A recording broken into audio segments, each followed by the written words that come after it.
ওয়া তিলকাল আইয়ামু নুদাবিলুহা বাইনান নাস। আল্লাহ পাক রব্বুল আলামিন পৃথিবীর ক্ষমতার এরকম পালাবদল ঘটাতে থাকেন। আজ একজন খুব বিপদে আছে, কালকে তার সুদিন আসবে, আবার আজকে যার সুদিন আছে দুদিন পরে আবার তার কঠিন দিন আসতে পারে। এটাই হলো দুনিয়াতে আল্লাহ পাক রব্বুল আলামিনের নীতি এবং আল্লাহর রীতি। তবে যদি আবার সামনের কোনো দিন আপনারা আসেন, বিগত সময়ের সেই স্বৈর শাসকদেরকে লক্ষ্য করে একটা কথা আমি বলি, আলেমদের সাথে উলামায়ে কেরামের সঙ্গে একটা আচরণের বিষয়ে আপনারা নিজেদেরকে সংশোধন করে আসবেন। বিশেষ করে একটা আচরণের কথা, সেটা হলো তারা আলেমদের কাছ থেকে, উলামায়ে কেরামের কাছ থেকে নেতৃত্ব সুলভ কোনো কথা বরদাস্ত করতে পারে না। কথাটা বুঝেন নাই আপনারা? উলামায়ে কেরাম তারা নামাজের মাসআলা বলুন, এতে তাদের সমস্যা নেই। আলেম ওলামারা মিলাদ পড়ুক, খতম পড়ুক, এতে তাদের সমস্যা নাই। আলেম ওলামারা এতিমখানা নিয়ে কথা বলুক, তাতেও তাদের সমস্যা নাই। মসজিদ, মাদ্রাসা, কবরস্থান নিয়ে কথা বলুক, এতে তারা আপত্তি করে না। কিন্তু উলামায়ে কেরাম, আলেম সমাজ যখনই রাষ্ট্র এবং রাজনীতির কোনো ভুল ভ্রান্তি নিয়ে কথা বলতে যায়, তখনই ছ্যাঁক করে উঠে। গরম তেলের মধ্যে বেগুন ছেড়ে দিলে যেরকম ছ্যাঁক করে, এই আলেমদের মুখে তারা রাষ্ট্র রাজনীতি সংক্রান্ত কোনো কথা শুনলে আর তাদের শরীরে সহ্য হয় না, অ্যালার্জির চুলকানির উপদ্রব হয়। ভবিষ্যতে যদি আবার কোনোদিন রাজনীতিতে পুনর্বাসিত হন, এই অ্যালার্জির চুলকানি করে আসবে, এই চুলকানির চিকিৎসা করে আসবে। কথা বুঝাতে পারি কিনা, পারছি কিনা জানি না, কথা পয়গাম পৌঁছে যাবে তাদের কাছে, অবশ্যই তারা শুনবেন, জানবেন যে উলামায়ে কেরামের দায়িত্ব এবং কর্তব্য হলো সমাজের প্রতিটি অসঙ্গতি নিয়ে তারা কথা বলবেন। মানুষকে প্রত্যেকটি বিষয়ে তারা ভুল ভ্রান্তির ক্ষেত্রে সতর্ক করবেন। প্রত্যেকটি বিষয়ে আলেম সমাজ জাতিকে সঠিক দিক নির্দেশনা দিবেন।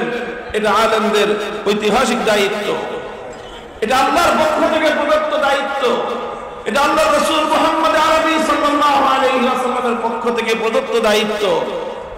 এই দায়িত্ব যদি উলামায়ে কেরাম পালন না করেন, তাহলে আল্লাহ এবং তার রাসূলের কাছে আসামির কাঠগড়ায় দাঁড়িয়ে যেতে হবে। আমাদের মুজাহিদ আজম আল্লামা শামসুল হক ফরিদপুরি রহমতুল্লাহি আলাইহি, প্রবীণ যারা আছেন তারা এই নাম বহুবার শুনে থাকবেন।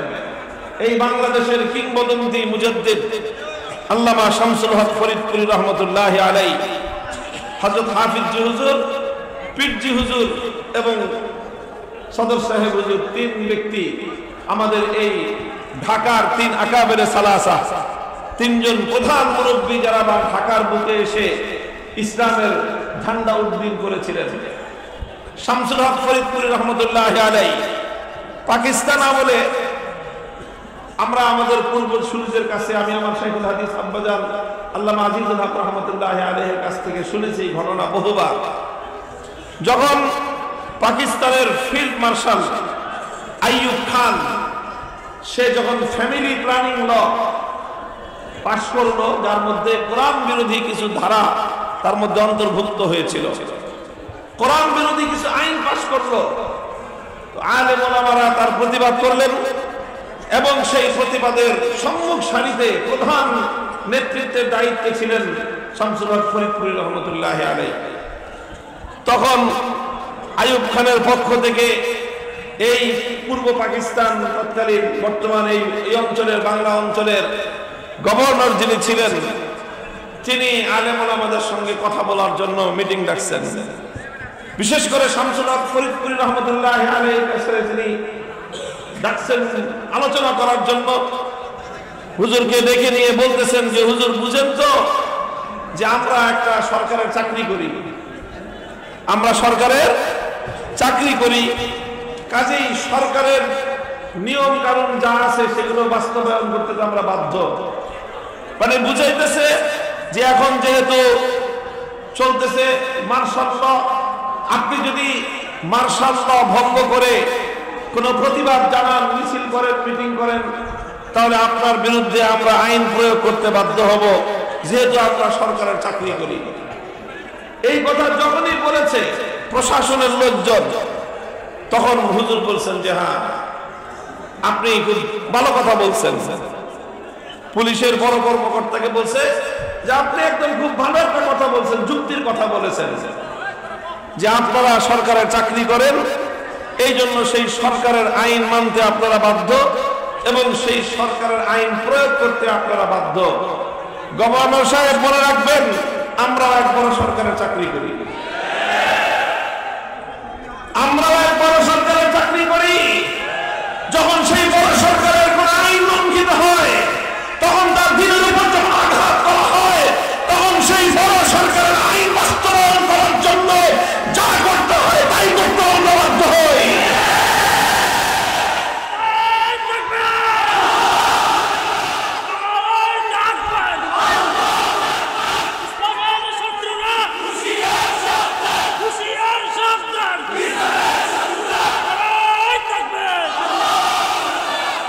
এই কথাটা চিরন্তন একটা কথা। আলেম ওলামাদের একটা সীমাবদ্ধতার জায়গা হলো এই, তারা ইচ্ছা করলেই চুপ করে থাকতে পারেন না। চুপ করে থাকবার অধিকার সবসময় ওলামায়ে কেরামের নাই। আপনারা আমাদের কণ্ঠকে অনেক সময় রুদ্ধ করে দিতে চান, আপনারা বলেন কথা বলবেন না, আমার আল্লাহ বলেন তোমাকে কথা বলতেই হবে, তখন আমি আমার আল্লাহর হুকুম পালন করবার জন্য সারা দুনিয়ার বিরুদ্ধে বুক টান করে সিনা টান করে দাঁড়িয়ে যেতে বাধ্য হই।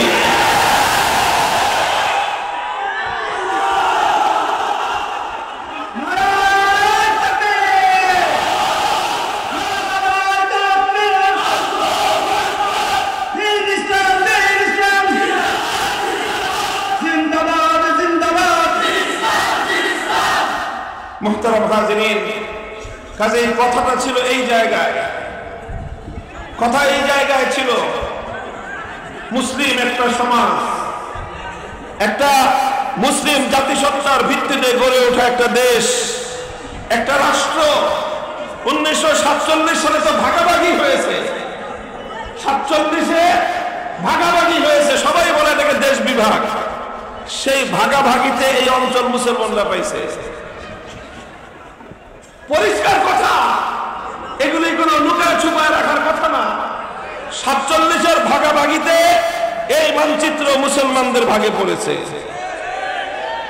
এর অর্থ এই না যে অন্য ধর্মাবলম্বীরা এখানে থাকবে না, অবশ্যই থাকবে, হিন্দুরা থাকবে, বৌদ্ধরা থাকবে, সব ধর্মাবলম্বী যার যার মতো নিজেদের জায়গায় থাকবে, নিজ নিজ ধর্ম পালন করবে।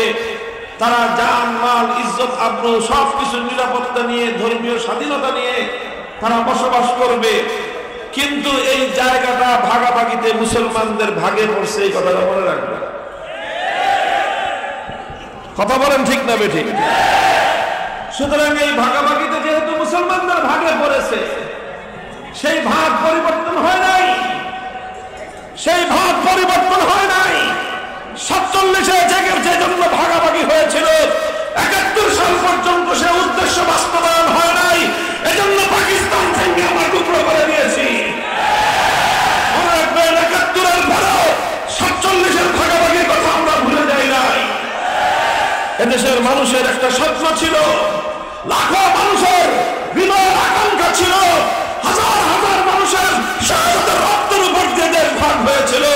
হাজার হাজার মানুষ, লক্ষ লক্ষ মানুষ জীবনের সমস্ত সম্পত্তি থেকে বঞ্চিত হয়ে তারা কোটি কোটি টাকার মালিক একদিনে রাতের অন্ধকারে পথের ভিখারিতে পরিণত হয়েছিল। এদেশের মুসলমান অনেক ত্যাগের কোরবানি স্বীকার করে একটা মানচিত্র চেয়েছিল, একটা ভূখণ্ড চেয়েছিল। তারা অনেক বড় রাষ্ট্র চায় নাই, চেয়েছিল শুধু একটা ভূখণ্ড, যেই ভূখণ্ডে মাথা উঁচু করে আল্লাহর দ্বীন নিয়ে তারা বেঁচে থাকবে। কাজেই সেই দেশে রাস্তার মোড়ে মোড়ে আপনি মূর্তি বসাবেন আর বলতে গেলে ক্ষিপ্ত হবেন আপনি। আপনাকে অধিকার দেশের মানুষ দেয় নাই।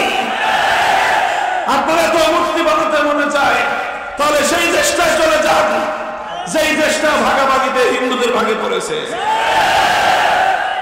তখন তো ভাল লাগে না এই কথা বলছি, সেফ করে উঠতেন, এখন কই গেলেন? এই সব কথা বুঝায় বলছি, এগুলি শুধু গরম গরম বলেছি তা নয়, অনেক যুক্তি দিয়ে কোরআনের আয়াত দিয়ে বুঝিয়েছি। বলেছি এই কথা যে আমরা আপনাদের কল্যাণকামী। ওলামায়ে কেরামের ঐতিহাসিক জিম্মাদারি আদ-দ্বীন ওয়ান নাসিহা, মানুষের কল্যাণকামিতা করা, মানুষের প্রতি আন্তরিকতা রাখা, এটার নামই হলো দ্বীন, এটার নামই হলো ইসলাম। লিল্লাহি ওয়া লিরাসূলিহি ওয়া লিআইম্মাতিল মুসলিমিন। আল্লাহর প্রতি আন্তরিকতা থাকতে হবে, আল্লাহর রাসূলের প্রতি আন্তরিকতা থাকতে হবে, এবং শাসকদের প্রতি আন্তরিকতা থাকতে হবে। আর সাধারণ মানুষের প্রতি তো আন্তরিকতা এবং কল্যাণকামিতা থাকতেই হবে। শাসকের প্রতি আন্তরিকতার জায়গা থেকে বলেছিলাম এ কথা যে এভাবে একজন মরহুম মানুষের মূর্তি বানায় তাকেও লাঞ্ছিত এবং অপদস্থ করবেন না, নিজেরাও লাঞ্ছনার সম্মুখীন হবেন না। এই কথা কেন বললাম? কলিজার মধ্যে বলে আগুন ধরে গেছে। এরপরে যা হওয়ার হয়েছে, প্রতিটা ঘটনায় এই আপনাদের মাহফিলে যা কিছু ঘটেছিল সেই সূত্র ধরেই ঘটেছিল। গোটা বাংলাদেশে অঘোষিত ভাবে আমাদেরকে মাহফিলগুলোর উপরে 144 ধারা জারি করে দেওয়া হয়েছিল। শত শত মাইল পথ অতিক্রম করে মাহফিলের মঞ্চে উপস্থিত হওয়ার পর সেখানে আমাদেরকে মানুষের সঙ্গে ন্যূনতম একটু সাক্ষাৎ পর্যন্ত করতে দেওয়া হয় নাই, কথা বলতে দেওয়া হয় নাই। গোটা মানুষকে, মানুষের অধিকারকে এভাবে জিম্মি করে মনে করেছিলেন যে এভাবেই বুঝি সারা জীবন পার করা যাবে। আমরা বলতে চাই যে ভবিষ্যতে সকলেই যেন আমরা এখান থেকে শিক্ষা গ্রহণ করি। আল্লাহ পাক বুঝবার তৌফিক দান করেন। এটা আমাদের স্পষ্ট পয়গাম। এই কথাটা সকলেই মনে রাখবেন যে ভাগাভাগিতে এই দেশ, এই মানচিত্র, এই ভূখণ্ড মুসলমানদের ভাগে পড়েছে। সুতরাং ইসলাম হবে এই ভূখণ্ডের চূড়ান্ত গন্তব্য, ইসলাম হবে দেশের চূড়ান্ত ঠিকানা, ইসলাম হবে এই ভূখণ্ডের চূড়ান্ত পরিচয়। ইসলামকে মাইনাস করে কাউকে দেশে আধিপত্য চালাতে দেওয়া যাবে না।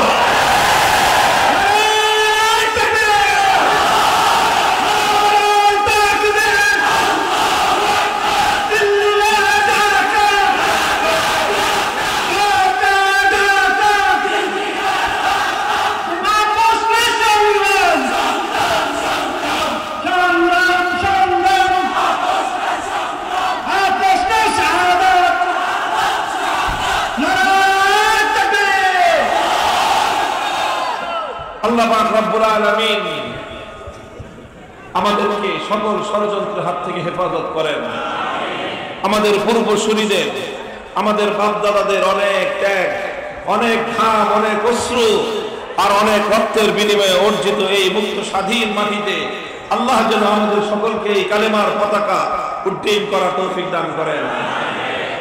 বন্ধুগণ, আমি কোরআনে পাকের একটি আয়াত তেলাওয়াত করেছি সূরা হামিম সাজদা থেকে। লম্বা কোনো আলোচনা আমি করব না। ইন্নাল্লাযীনা ক্বালু রাব্বুনাল্লাহু সুম্মা ইসতাকামু তাতানাজ্জালু আলাইহিমুল মালাঈকাতু আল্লা তাখাফু ওয়া লা তাহজানু ওয়া আবশিরু বিল জান্নাতিল্লাতী কুনতুম তুআদুন। ছোট্ট দুটি কথা এই আয়াতকে সামনে রেখে আমি বলবো। এক নম্বর একটা কথা হলো তাওহীদের কথা, ঈমানের কথা, একত্ববাদের একটা কথা। এই একটা পয়গাম আমি আমার জাতিকে, আমি আমার দেশবাসীকে, বিশেষ করে আগামীর তরুণ প্রজন্মের সামনে আমি খোলাসা করার জন্য চেষ্টা করতেছি। সব জায়গায় কথা ঘুরে ফিরে আমি এই কথাগুলি মানুষের সামনে বলার চেষ্টা করছি। তাওহীদ, তাওহীদ মানে কি? একত্ববাদ। তাওহীদ মানে একত্ববাদ। একত্ববাদ মানে হলো আল্লাহ এক এবং অদ্বিতীয়। আল্লাহ এক এবং অদ্বিতীয়। এই তাওহীদ, আল্লাহকে এক এবং অদ্বিতীয় বিশ্বাস না করলে একজন মানুষ ঈমানদার হতে পারে না। তাওহীদ হলো ঈমানের সবচেয়ে গুরুত্বপূর্ণ বুনিয়াদ, ঈমানের ভিত্তি। এবং সবচেয়ে গুরুত্বপূর্ণ ভিত্তি, প্রধান ভিত্তি, প্রথম ভিত্তি হলো তাওহীদ।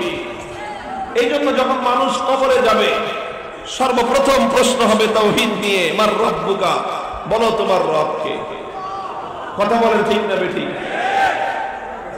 প্রশ্ন হবে মার রব্বুকা, কে তোমার রব, এই প্রশ্নটা হবে। এখন এই প্রশ্নের জবাব তো দিতে হবে যে আমাদের রব কে। শুধু মুখে বললে হবে না, কে আমাদের রব এই বিষয়টা বুঝে শুনে কার্যে পরিণত করতে হবে। কথা বলেন ঠিক না বেঠিক? তা আসলে আমরা আল্লাহকে যে রব বলি এটা শুধু মুখে মুখে বলি না আসলে বাস্তবেই আমরা আল্লাহকে রব মানি? বাস্তবে কতটুকু রব আমরা মানি আর কতটুকু মানি না একটু আমরা আলোচনা করে দেখব। মুহতারাম হাজিরিন, আমি বলেছিলাম তাওহীদের কথা, একত্ববাদের কথা। এই তাওহীদের অনেকগুলো দিক রয়েছে। প্রতিটি দিকে যেই সকল বিষয়ে আল্লাহর একত্ববাদের উপর ঈমান রাখতে হয়, প্রতিটি ক্ষেত্রে আল্লাহকে এক এবং অদ্বিতীয় বিশ্বাস করতে হবে। তার মধ্যে একটা গুরুত্বপূর্ণ তাওহীদের দিক হলো তাওহীদ ফিল ইবাদা। ইবাদতের মধ্যে আল্লাহকে এক এবং অদ্বিতীয় বিশ্বাস করতে হবে। ইবাদত কার করতে হবে? এক। বলেন, ইবাদতের মালিক একমাত্র কে? ইবাদতের উপযুক্ত একমাত্র কে?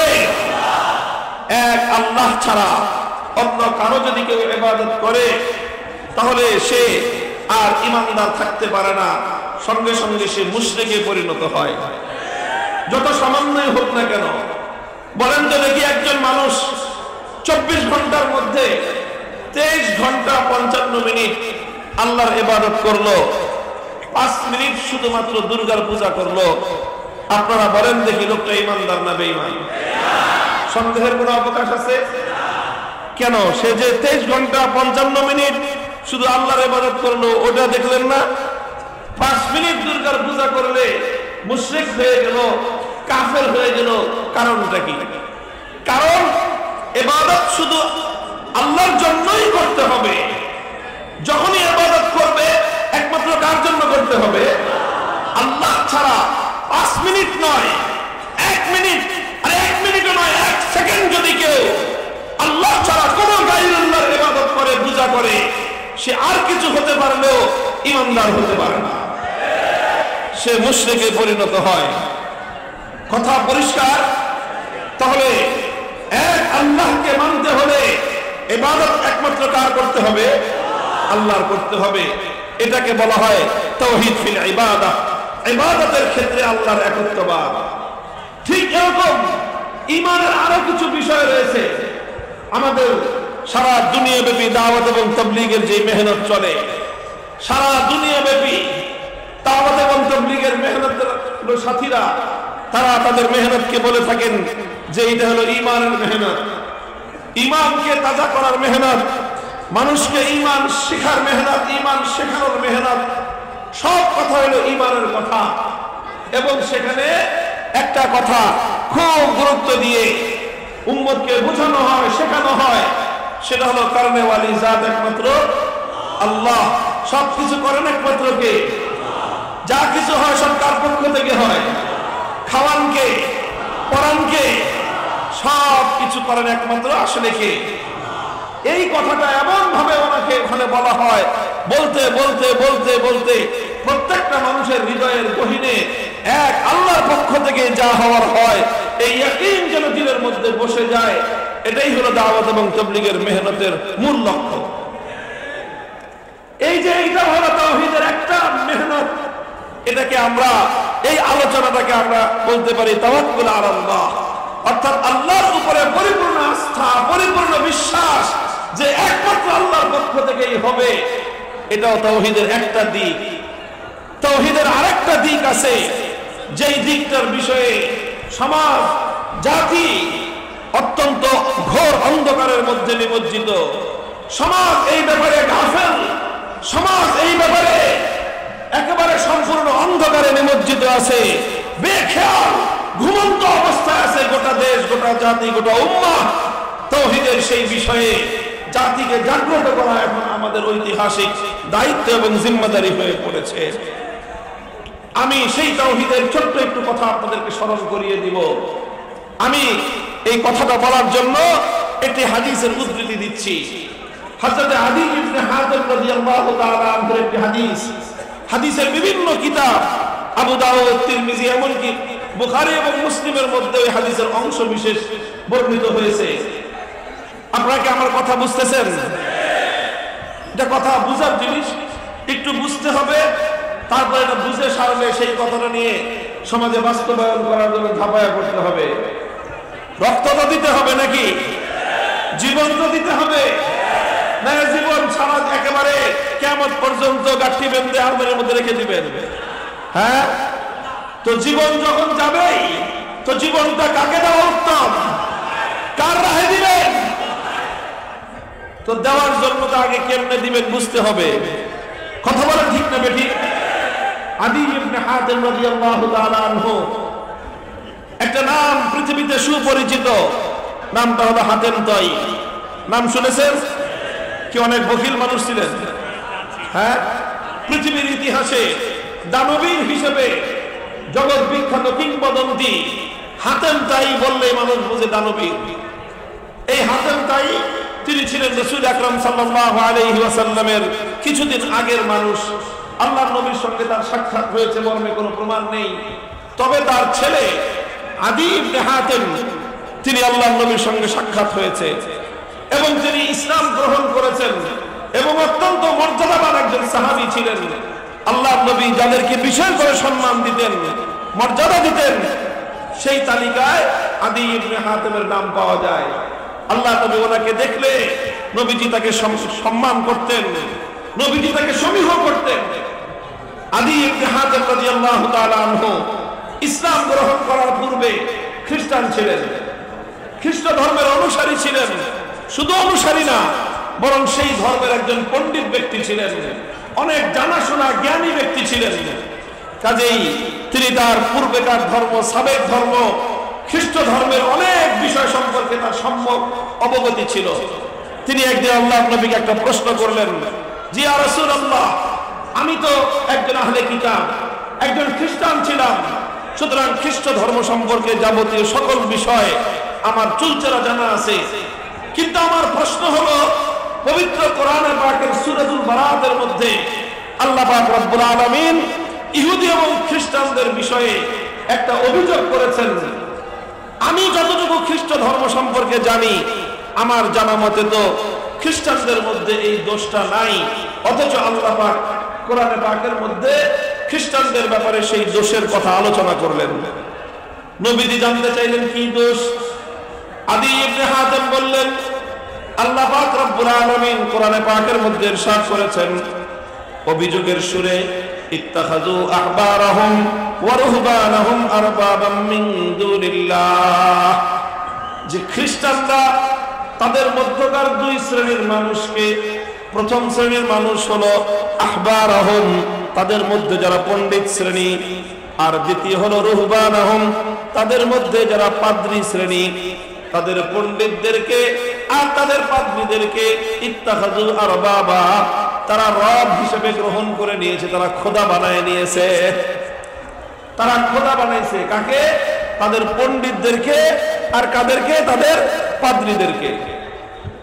এটা হলো কোরআনের কথা।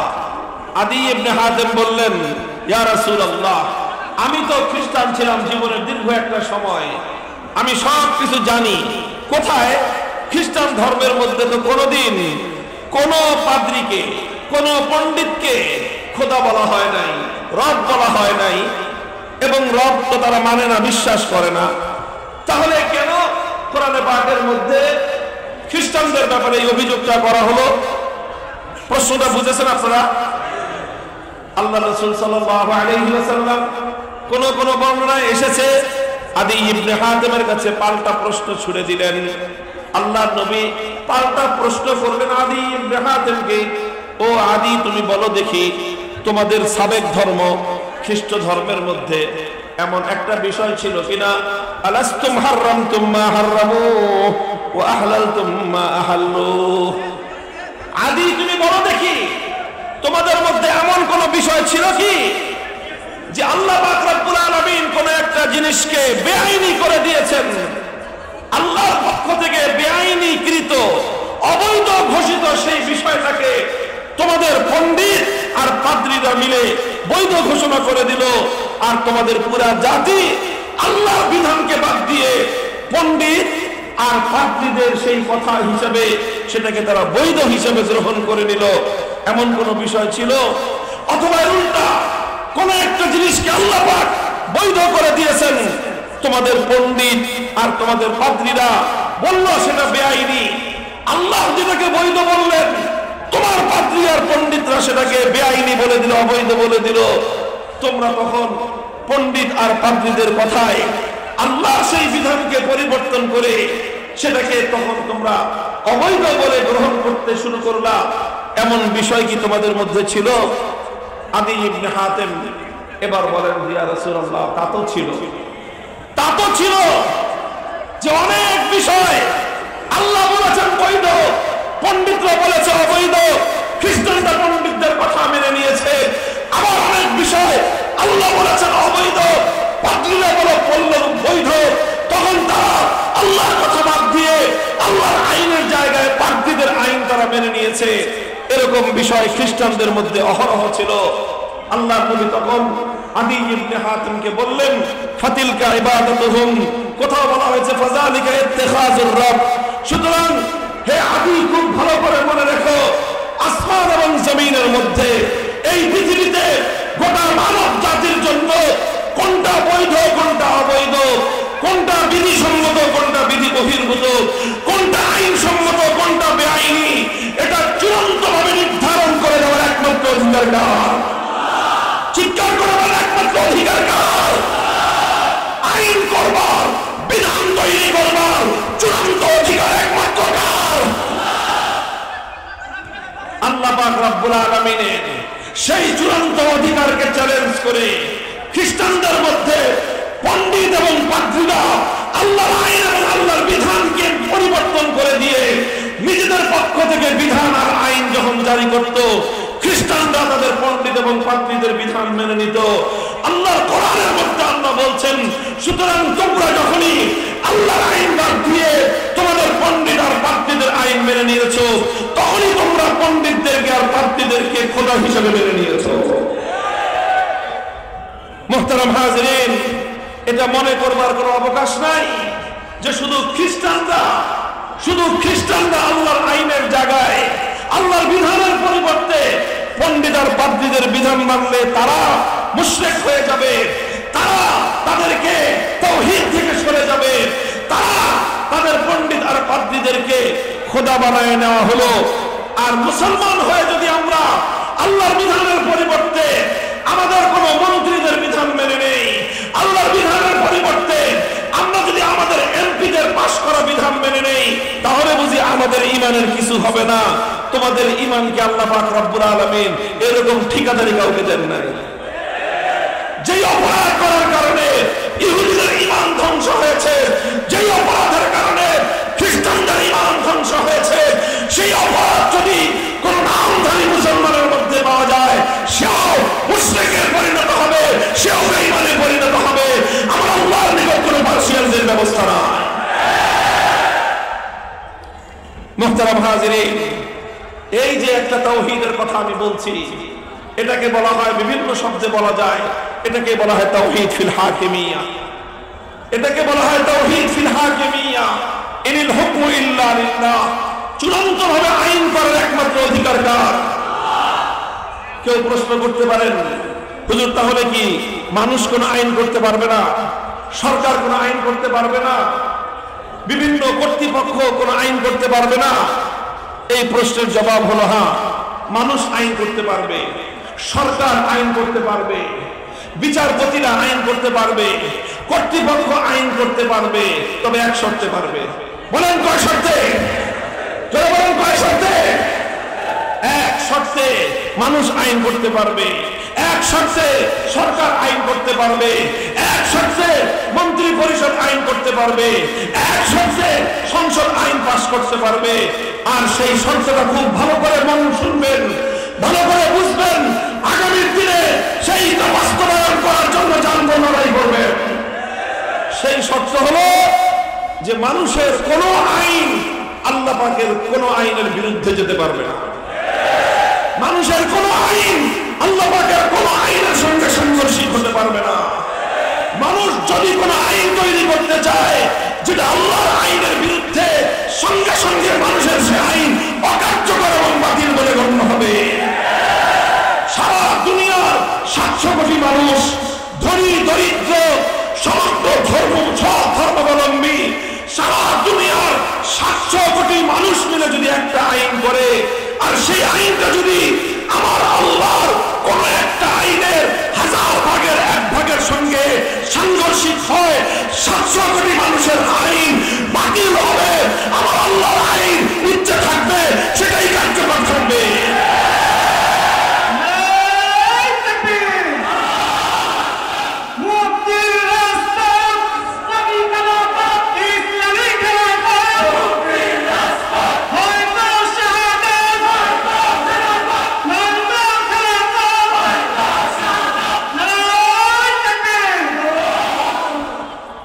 মুহতারাম হাজিরিন, আমি বলেছিলাম যে তাওহীদ এটা ঈমানের মূল পয়েন্ট, তাওহীদ এটা ঈমানের শেকড়, তাওহীদ এটা ঈমানের আসল। তাওহীদ যদি ঠিক না থাকে ঈমানের প্রাসাদ জমিনের মধ্যে ধসে পড়ে যায়। আর তাওহীদ শুধু এটা নয় যে আমি শুধু আল্লাহর ইবাদত করলাম, এটা যেরকম তাওহীদ, ঠিক একই ভাবে আইনের ক্ষেত্রে, বিধানের ক্ষেত্রে বিশ্বাস করতে হবে চূড়ান্তভাবে বিধান দেওয়ার অধিকার একমাত্র তার। আমি এই জন্য সবসময় এই কথা বলি, আমাদের মধ্যে কর্মবন্টন আছে, সব ওলামায়ে কেরাম সব কথা বলেন না। কেউ নামাজের মাসাইল বলেন, কেউ মানুষকে দিল নরম করার কথা বলেন, যেই কথার দ্বারা মানুষের অন্তর নরম হয়, আখিরাতমুখী হয়। কেউ মৃত্যুর স্মরণের কথা বলেন, কান্নাকাটি করে ওয়াজ করেন। কেউ হাসায়ে হাসায়ে মানুষকে ইসলামের কথাগুলি হিকমতের সাথে বুঝা দেওয়ার চেষ্টা করেন। আমি মানুষকে হাসাইও না, মানুষকে কান্দাইও না, তবে মানুষের অন্তরের মধ্যে একটা দ্রোহের আগুন জ্বালানোর চেষ্টা করি। আর সেই দ্রোহটা হলোই যে আমরা আছি আল্লাহর জমিনে, আল্লাহর জমিনে আল্লাহর বিধানকে উৎখাত করে হাজার হাজার মানুষ আল্লাহর খোদাইয়ের চেয়ারকে দখল করে এসেছে। আল্লাহ রব্বুল আলামিনের রুবুবিয়্যাতের মাসনদকে নিয়ে যারা টানাটানি করে, সেই কুলাঙ্গার সমগ্র খোদার দ্রোহীদেরকে এই জমিন থেকে উৎখাত করার জন্য চেষ্টা করি।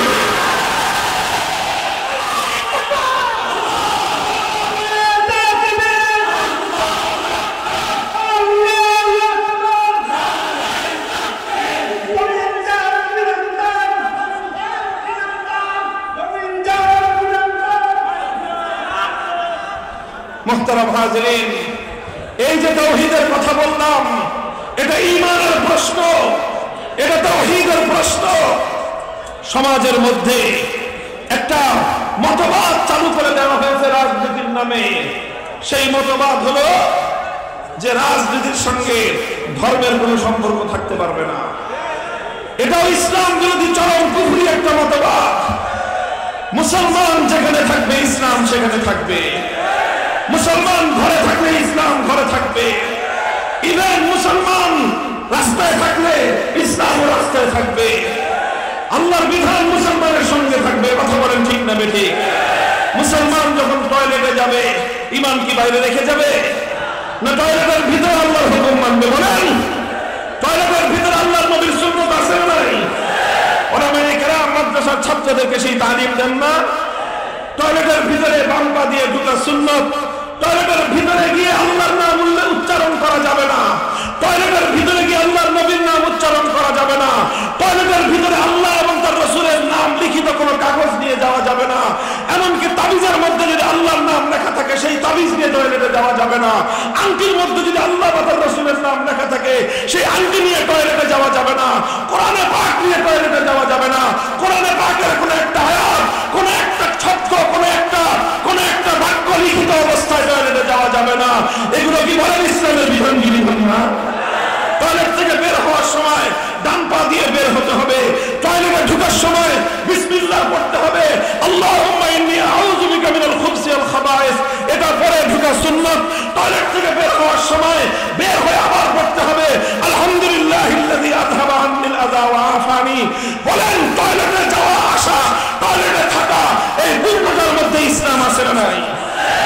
তাহলে তোমার টয়লেটের মধ্যে যদি ইসলাম থেকে থাকে, টয়লেট যখন তুমি পালন করবা সেখানে যদি তোমার ইসলাম থেকে থাকে, তুমি যখন তোমার পরিবারের মধ্যে বিবাহ শাদীর অনুষ্ঠান করবা সেখানে ইসলাম থাকবে কি থাকবে না? তুমি যদি বলো যে ইসলাম শুধু মসজিদে থাকবে, বিবাহ শাদীর অনুষ্ঠানে থাকবে না, তুমিও শুনে রাখো এভাবে ইসলাম পালন করবার কোনো অধিকার আল্লাহ তোমাকে দেন নাই। তুমি যদি মসজিদে ইসলাম মানো, বিবাহ শাদীর মধ্যে তোমাকে ইসলাম মানতে হবে। তুমি যদি মুসলমান হয়ে থাকো, মাদ্রাসায় যেরকম ইসলাম মানো, তোমাকে ব্যবসা বাণিজ্যের মধ্যে ইসলাম মানতে হবে। তুমি যদি মুসলমান হয়ে থাকো, এক আল্লাহকে যদি তুমি বিশ্বাস করে থাকো, তাহলে তুমি যেভাবে কবরস্থানে আল্লাহর বিধান ইসলামকে মানো, তুমি রাজনীতি করলে রাজনীতির মধ্যে আল্লাহর বিধান ইসলামকে মানতে হবে। আওয়ামী লীগের সবচেয়ে বড় অভিশপ্ত দিকটা হলো এই, তারা মুসলমানদের রাজনীতিকে ইসলাম শূন্য করতে চায়। অর্থাৎ তারা রাজনীতি থেকে ইসলামকে মাইনাস করে কোটি কোটি মুসলমানের ঈমান হরণ করেছে। যারা বুঝে শুনে আওয়ামী লীগের আদর্শকে মেনে নিয়ে যারা রাজনীতি করেছে তাদের কারো ঈমান নাই, আর না বুঝে যারা করছে তাদের ঈমান কিছুটা আছে। এখন বুঝে দেখেন, বুঝে শুনে করেন না বুঝে করেন, না বুঝে করলে ঈমান থাকবে, বুঝে করলে কারো ঈমান থাকবে না। চ্যালেঞ্জ করে বললাম, শুধু আওয়ামী লীগের না, বিএনপির কথা হচ্ছে ভালো খুব বেশি কিছু না। একই কথা, যারা রাজনীতি থেকে ইসলামকে মাইনাস করতে চান, মনে রাখবেন অন্য কোন ধর্ম নিজ ধর্মাবলম্বীকে তার ধর্ম অনুযায়ী রাজনীতি করতে বাধ্য করে না। এজন্য হিন্দুর পক্ষে তার ধর্মবাদ দিয়ে রাজনীতি করা সম্ভব, খ্রিস্টানের পক্ষে তার রাজনীতি তার ধর্মবাদ দিয়ে রাজনীতি করা সম্ভব, বৌদ্ধের পক্ষে ধর্মবাদ দিয়ে রাজনীতি করা সম্ভব, ইহুদির পক্ষে ধর্মবাদ দিয়ে রাজনীতি করা সম্ভব।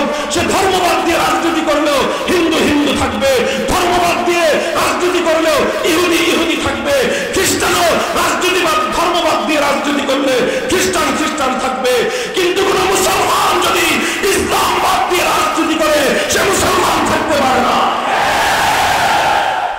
আফাতুমিনুনা বিবাদিল কিতাবি ওয়া তাকফুরুনা বিবাদ, তোমরা কি আল্লাহর কোরআনের কিছু বিধান মানবা কিছু বিধান মানবা না, এইভাবে তোমার স্বেচ্ছাচারিতা করার সুযোগ ইসলামের মধ্যে নাই।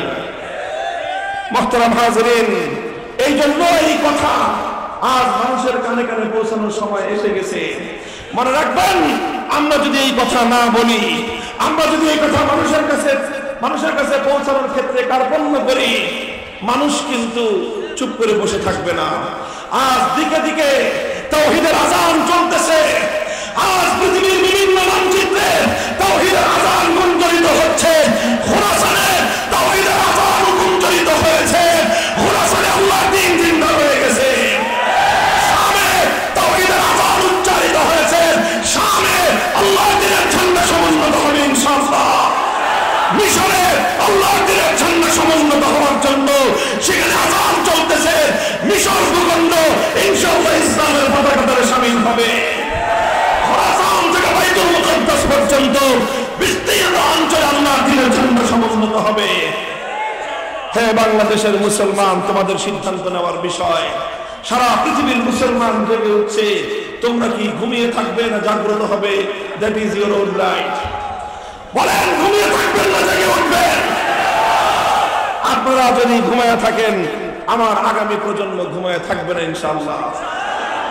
তারা দেখিয়ে দিয়েছে কিভাবে বিপ্লব করতে হয়, তারা দেখিয়ে দিয়েছে কিভাবে জুলুমের বিরুদ্ধে রুখে দাঁড়াতে হয়, তারা দেখিয়ে দিয়েছে জালিমের বুলেটের সামনে কিভাবে বুক পেতে দিতে হয়। আবু সাঈদ একজন ধর্মপ্রাণ পিতার ঔরসের জন্ম নেওয়া এক গর্বিত সন্তান, জালিমের বুলেটের সামনে বুকটা পেতে দিয়েছে। পৃথিবীতে অনেক মানুষ মারা যায়, তাদের জীবন দিয়ে জগৎবাসীর তেমন কোনো কল্যাণ হয় না, কিন্তু আবু সাঈদের মতো মানুষটা যখন জীবন দেয়, এক জীবনের উপর একটি জাতি মুক্তি পেয়ে যায়। ধন্য আবু সাঈদের মায়ের জন্ম, ধন্য আবু সাঈদের মা এবং তার বাবা, যারা এমন সোনার সন্তান জন্ম দিয়েছে। কথা বলেন ঠিক না বেঠিক? তোমরা ঘুমায় থাকলেও আগামী প্রজন্ম ঘুমায় থাকবে না। আলহামদুলিল্লাহ, এখন শুধু মাদ্রাসার ছাত্ররা নয়, বরং বিভিন্ন জরিপে দেখা যাচ্ছে স্কুল কলেজ ইউনিভার্সিটির সন্তানেরা, ছেলেরা আজ আল্লাহর দ্বীনের পথে আসবার জন্য তারা পাগল পারা। তারা তাওহীদকে শিখবার চেষ্টা করছে, তারা তাওহীদকে বুঝবার চেষ্টা করছে, তারা তাগুতের বিরুদ্ধে লড়াই করার জন্য মাঠে নামতে প্রস্তুত হচ্ছে। এই স্রোত তোমার রাখা যাবে না, এই স্রোত থেকে অসম্ভব হবে না। মানুষের জাগরণ বুলেট মেরে স্তব্ধ করে দেওয়া যাবে না। যে জাতি জেগে উঠতে শুরু করেছে, ইনশাআল্লাহ চূড়ান্ত ইসলামী বিপ্লব করে তারা থামবে ইনশাআল্লাহ।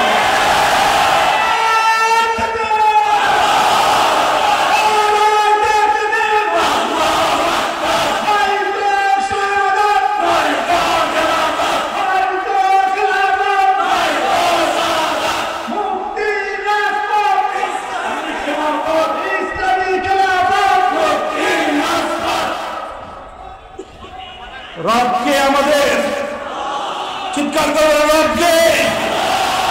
ইন্নাল্লাযীনা ক্বালু রাব্বুনাল্লাহ, যারা এক আল্লাহকে রব বলে ঘোষণা করবে, আল্লাহকে রব মেনে আল্লাহর এই রুবুবিয়তের এই আগুন নিয়ে কোন ঈমানদার শুধু চুপ করে বসে থাকতে পারে না। যার দিলের মধ্যে এই তাওহীদ ঢুকবে, ওয়া কাযালিকাল ঈমান হিনা তুখালিতু বাশাশাতুল কুলুব, ঈমান যখন কারো হৃদয়ের মধ্যে ঢুকে যায়, তখন তার আচার আচরণ, তার কথার মাধ্যমে তাওহীদের এই অগ্নিস্ফুলিঙ্গ বের হতেই থাকবে। একমাত্র রবকে, রবের অর্থ হলো ইবাদত করবে একমাত্র কার, আস্থা এবং বিশ্বাস রাখবো একমাত্র কার উপর, এই জমিনে একমাত্র আইন চলবে কার। যখন তুমি এক আল্লাহর আইনের সামনে আত্মসমর্পণ করবা, তখন তুমি আল্লাহর রুবুবিয়তকে মেনে নিলা। আর যখন তুমি এক আল্লাহর আইন ছাড়া 17 জনের আইন মানলা, আল্লাহর আইনের বিপরীতে মানব রচিত কোন আইনের সামনে যখন তুমি মাথা নত করলা, তখন যাই হোক আর না হোক, অন্তত তোমার ঈমানের মধ্যে ত্রুটি এবং বিচ্যুতি চলে আসলো। খুব একটা মাহফিলের মধ্যে একটা আলোচনায়, খুব গভীর আলোচনায় যাওয়ার অবকাশ আমার নাই। আমি শুধু আপনাদেরকে একটা প্রশ্ন করি, আপনারা জবাব দিবেন। আমরা একটা খতরনাক একটা অবস্থার মধ্যে আছি সবাই, আমি, আপনি, আমরা, আলেম ওলামা, সাধারণ মানুষ সকলেই একটা খতরনাক অবস্থার মধ্যে আছি। আর সেই অবস্থাটা হলো এই, আমরা একটা সংবিধানের অধীনে আছি, যেই সংবিধানের মধ্যে অনেকগুলো ধারাই কুফরি ধারা। কুফরি ধারার সংবিধানের অধীনে থাকার কারণে আমরা চাইলেও পরিপূর্ণ নির্ভেজাল ঈমান এবং ইসলাম নিয়ে আমাদের জীবন আমরা কাটাতে পারি না। কথাটা বুঝলেন? এটা আমরা কেউ পারি না, আমিও পারি না, আপনিও পারেন না। বলবেন হুজুর কিরকম? ছোট্ট একটা দৃষ্টান্ত দিই আমি আপনাদের সামনে, আপনারা আমার একটা কথা বুঝেন। আচ্ছা আপনারা বলেন তো, বিভিন্ন সময়ে বিভিন্ন কারণে বিচার সালিশের জন্য, কোন গন্ডগোল মীমাংসার জন্য মামলা দায়ের করতে অথবা মামলা ফেস করার জন্য আদালতে গেছেন, জীবনে যে কোনো সময় একবার হলেও কারা কারা গেছেন একটা হাত উঠান দেখি। অনেক মানুষ, প্রায় 15 থেকে 20% মানুষ বিভিন্ন সময় আদালতে গিয়েছেন। কথা বলেন ঠিক না বেঠিক?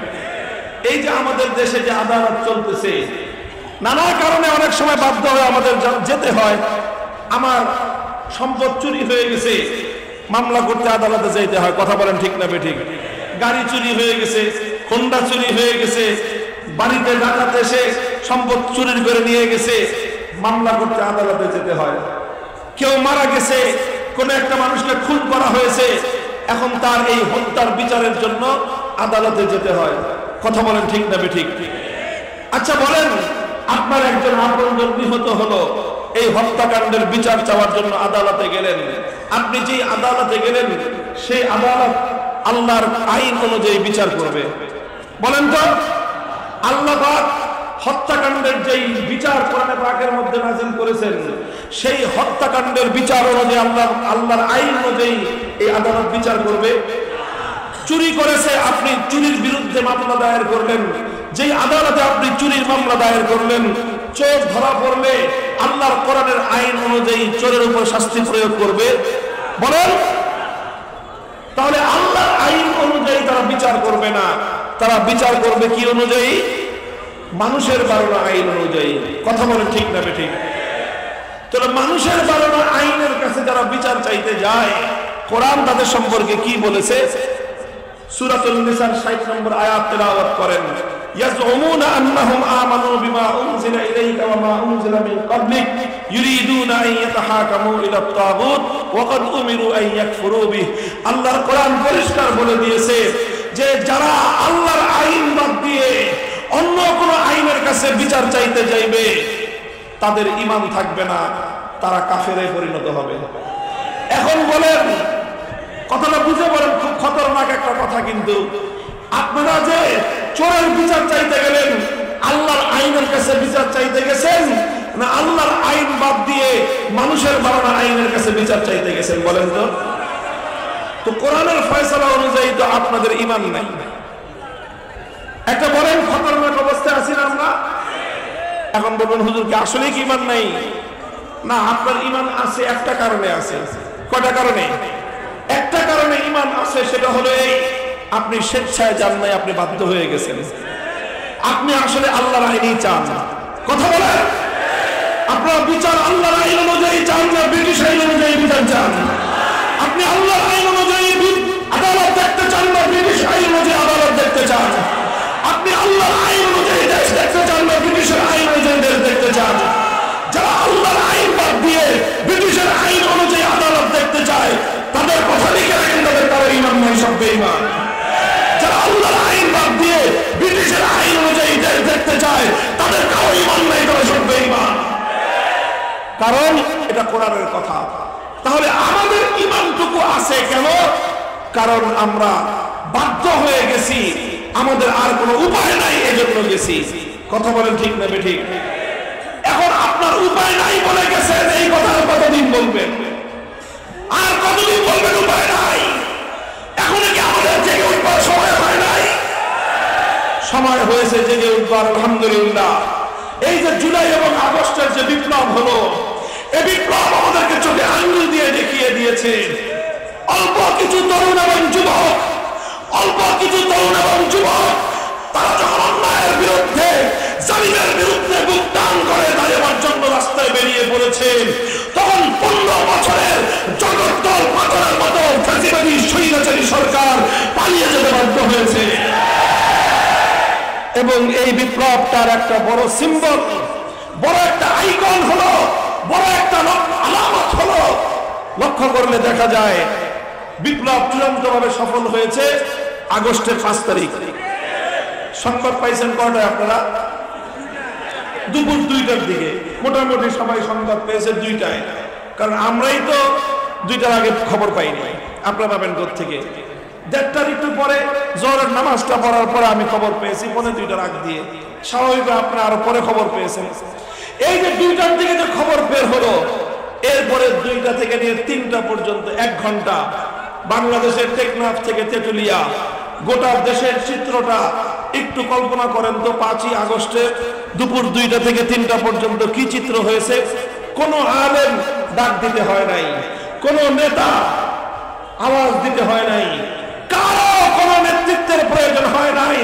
টেকনাফ থেকে তেতুলিয়া মুসলমানদের এই জনপদের যত জায়গায়, জেলা হোক, উপজেলা হোক, হাইকোর্ট হোক, এমনকি যেখানেই হোক, একেবারে সেনাবাহিনীর সেই ক্যান্টনমেন্টে হোক, যেখানেই হোক, যত মূর্তি ছিল সমস্ত মূর্তি ভেঙে গুড়িয়ে দেওয়া হয়েছে। আছে মূর্তি আর একটাও, মূর্তি আছে আর একটাও। এইসব মূর্তি ভাঙলো কারা? বিপ্লবীরা। কারা ভেঙেছে? বলেন কারা ভেঙেছে? আগস্ট বিপ্লবের চেতনা যারা বুঝতে পারো নাই, আগস্ট বিপ্লবের চেতনাকে যারা ধারণ করতে পারো নাই, আগস্ট বিপ্লবের যারা প্রকৃত এবং এই বিপ্লবের প্রকৃত শক্তি যারা উপলব্ধি করতে পারো নাই, অনুধাবন করতে পারো নাই, আমি তাদেরকে বলবো 5ই আগস্টের 2টো থেকে 3টা এই 1 ঘন্টার বাংলাদেশের দিকে তাকায় দেখো। এদেশের মানুষ শিরকি সংস্কৃতিকে ভালোবাসে না। এদেশের মানুষ তাওহীদ এবং একত্ববাদের পক্ষে। এদেশের মানুষের বুকের উপর জোর করে বেশি দিন শিরকি সংস্কৃতি চাপিয়ে রাখা যায় না। যে জাতি এক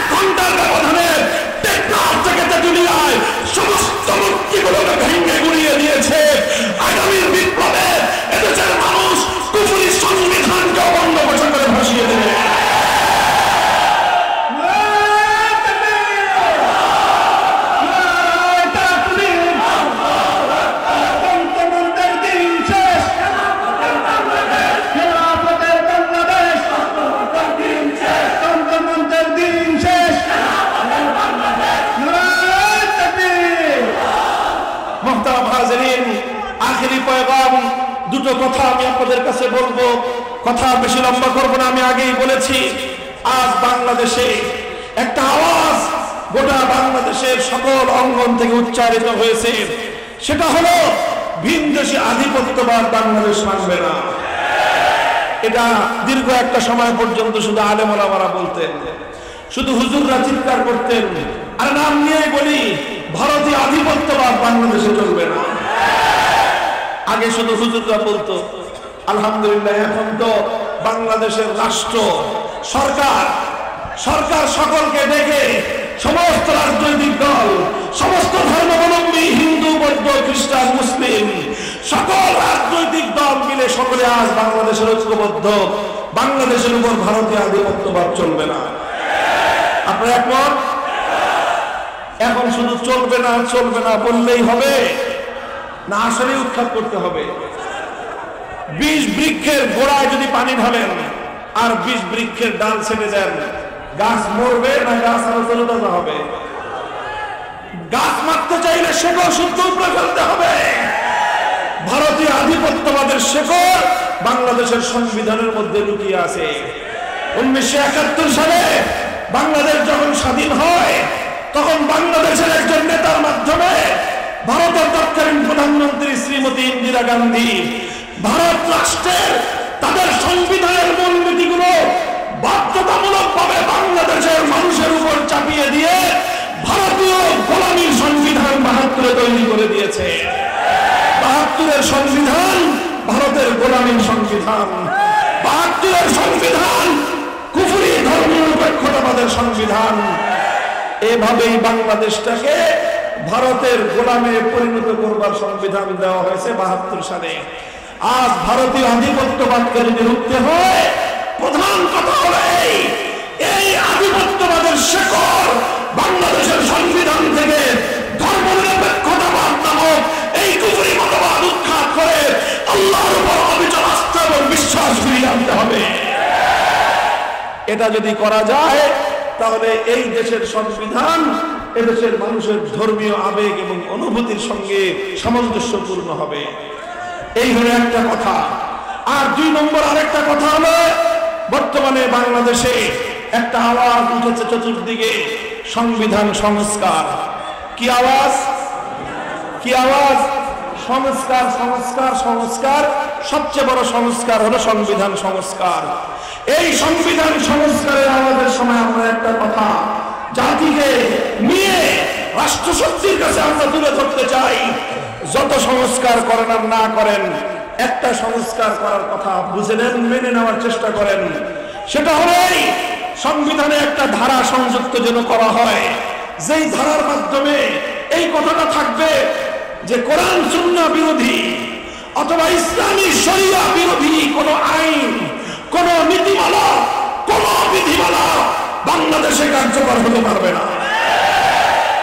এই একটা আইন যদি, একটা ধারা যদি সংবিধানে সংযুক্ত করা যায়, তাহলে ইনশাআল্লাহ এই ধারার মাধ্যমে বাংলাদেশে কোরআন বিরোধী, ইসলাম বিরোধী, শরিয়া বিরোধী যত আইন আছে, যত নীতিমালা আছে, যত বিধিমালা আছে, এই সবগুলো শেকড় শুদ্ধ উপরে ফেলতে হবে।